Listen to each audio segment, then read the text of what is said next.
จนหมดสีวันให้ของขวัญจะมอบให้แกยอดชายมีแต่น้ำตายิ่งที่ลิ้นตกในให้เป็นของขวัญแก่อ้ายในวันที่อ้ายแต่งงาน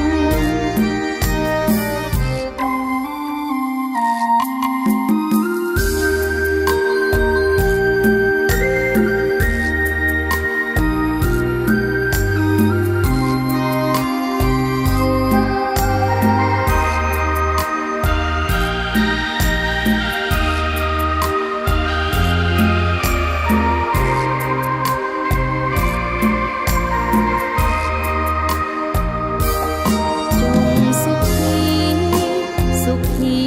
เถิดที่หักน้องจะหักใจให้ลืมทุกอย่างขอลาก่อนจำจรด้วยน้ำตาหลั่งจงเดินตามบนหนทางความหวังผู้ใหญ่ตั้งใจเพราะน้องนี้จนหมดสิ้น